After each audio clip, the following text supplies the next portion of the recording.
Ya Ali Madad. Otherwise, Rai Abu Ali Missionary, wise number 529. یا علی مدد بینداروں، 2.5 برس کے بعد میں پھر آپ کے پاس آیا ہوں. اکتوبر 79 میں آپ جماعت کی خدمت کرنے کے لیے میں یہاں آیا تھا. صرف 2 دن رہا، لیکن کچھ مومنوں نے یہاں مجھے اس دفعہ کھینچ لیا. آپ جماعت کی محبت نے مجھے یہاں کھینچا اور میں آپ کے پاس کافی دن ٹھہروں گا، اور جو بن سکے گا میں آپ کی سیوا کروں گا. آج میں آپ کو بہت لمبی نہیں اور بہت چھوٹی بھی نہیں، لیکن آپ کو میں آواز سناتا ہوں. مفتی صاحب نے فرمایا جتنا تمہیں بولنا ہے بولو. گئے 4-5 دن سے میرے سفر میں اجاگرے بھی رہے، اور ویسے بھی دار السلام سے نکلا تو 9 گھنٹے کا ڈفرنس ہوا. اس وجہ سے ایسا میں بہت تھکا ہوا بھی نہیں، لیکن بہت فریش بھی نہیں.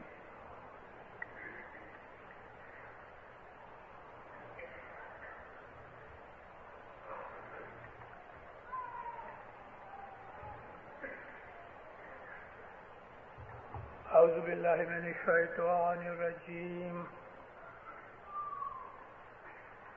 بسم اللہ الرحمن الرحیم.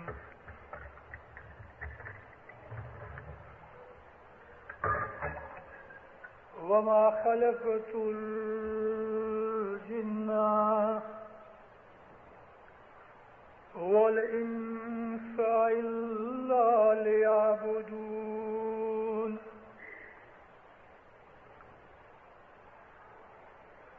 حضرت محمد رسول پاک صلی اللہ علیہ وسلم و آل محمد کے اوپر صلوات پڑھو. اللہم صلی اللہ علیہ وسلم. دینداروں، قرآن پاک کی یہ ایک چھوٹی سی آیت کا حصہ ہے. اللہ نے فرمایا ہے کہ ہم نے پیدا کیا انسانوں اور جنوں کو اس لیے کہ وہ ہماری عبادت کریں. لفظ اس طرح سے ہیں کہ ہم نے نہیں پیدا کیا انسانوں اور جنوں کو سوائے اس کے کہ ہماری عبادت کریں.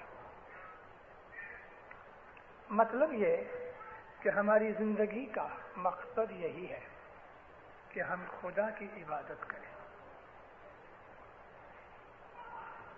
کیا خدا یہ چاہتا ہے کہ ہم 24 گھنٹے تسبیح لے کے اس کو یاد کرتے رہیں؟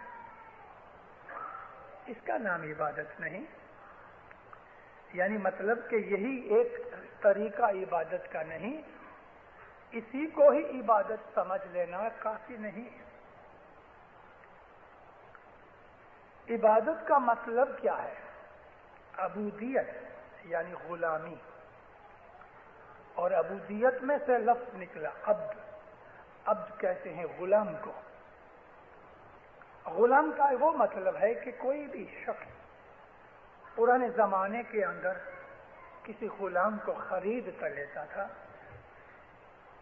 تو وہ آدمی جو غلام تھا وہ اپنے مالک کے کسی بھی حکم سے منحرف نہیں ہو سکتا. یعنی اپنے مالک کے حکم کو مانتا ہے، کسی بھی طریقے سے مانتا ہے اور کبھی انکار نہیں کرتا.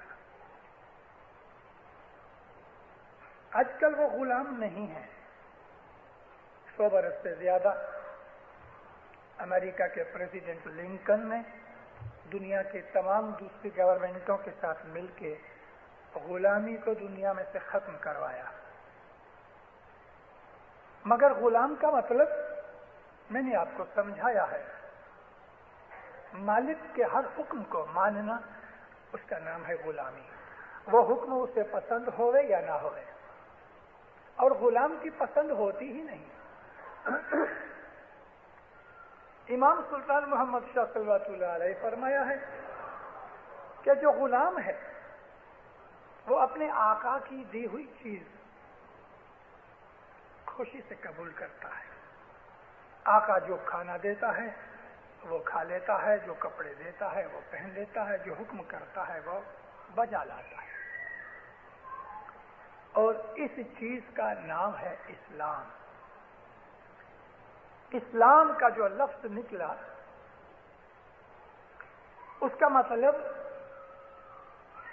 غلامی، انگلش میں ہم کہتے ہیں سبمشن، اپنے آپ کو سونپ دینا، اپنے آپ کو مالک کے سپرد کر دینا اور اپنی تمام مرضی، اپنے خیالات، اپنی پسند مالک کے خیال پسند وغیرہ کے سامنے نیچے کر دینا. مطلب کہ غلام کی اپنی کوئی مرضی نہیں ہوتی، غلام کی کوئی پسند نہیں ہوتی، اس کی مرضی، اس کی پسند، اس کا کام، اس کا سب کچھ، جو کچھ بھی لائف کا مقصد ہے وہ اپنے آقا کو راضی کرنا ہوتا ہے. اس کو انگریزی زبان کے اندر کہتے ہیں سبمشن. قرآن شریف اگر پڑھو تو اللہ تعالیٰ سورۃ البقر کے اندر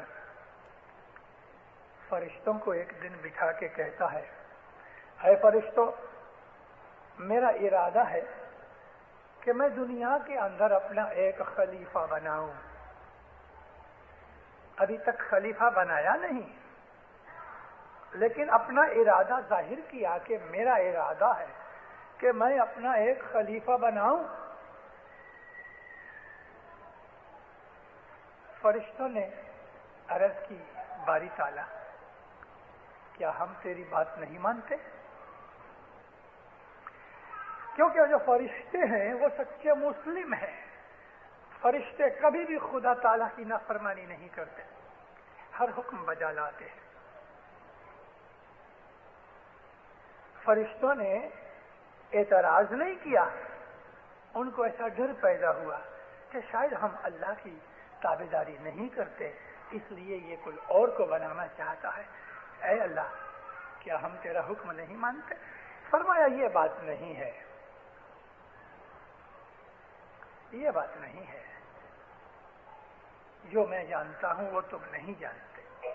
یعنی فرشتوں کو بتایا نہیں کہ میں کس وجہ سے دنیا کے اندر اپنا خلیفہ بنانا چاہتا ہوں. صرف فرشتوں کو یہ خبر دی تو فرشتوں نے عرض کی کہ کیا ہم تیری نافرمانی کرتے ہیں؟ کیا ہم تیرا حکم نہیں بجا لاتے؟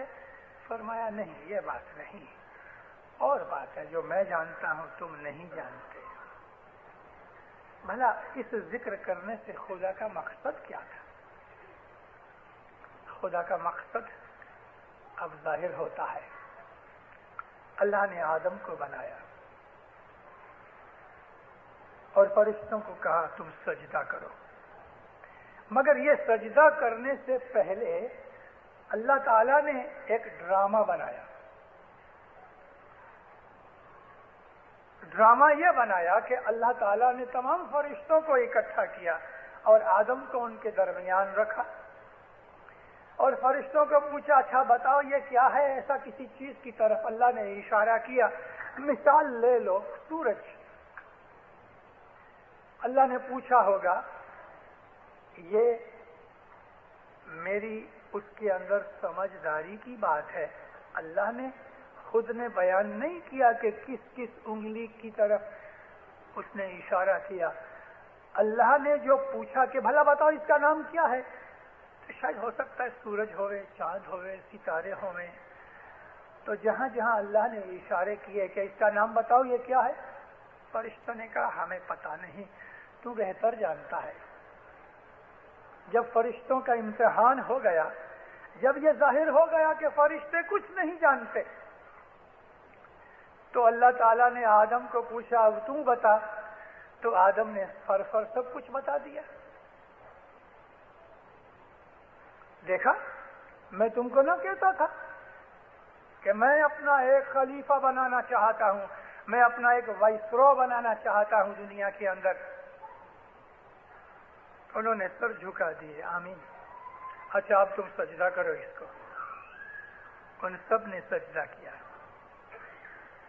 دنیا بھر کی مسجدوں کے اندر اور ہمارے جماعت خانوں کے اندر, آوازوں کے درمیان اور اسکولوں کے اندر اس قسم کی سٹوری ہمیں بیان کی جاتی ہے. ہم برسوں سے سنتے چلے آئے ہیں. اللہ خدا تعالیٰ نے یہ کہانی بیان کرنے سے مقصد کیا تھا؟ خدا نے یہ کہانی کیوں بیان کی؟ میں آپ کو اس کا انالیسس بتاؤں. پہلے یہ سمجھو کہ فرشتہ کیا ہے. میں نے آپ کو عرض کی کہ فرشتے وہ ہیں کہ جو خدا کا ہر حکم مانتے ہیں. اللہ فرشتے کیسے ہیں؟ ہمارے جیسے ہیں؟ نہیں, کیونکہ فرشتوں کی جو باڈی ہے وہ ہماری طرح کی انسانی شکل میں نہیں.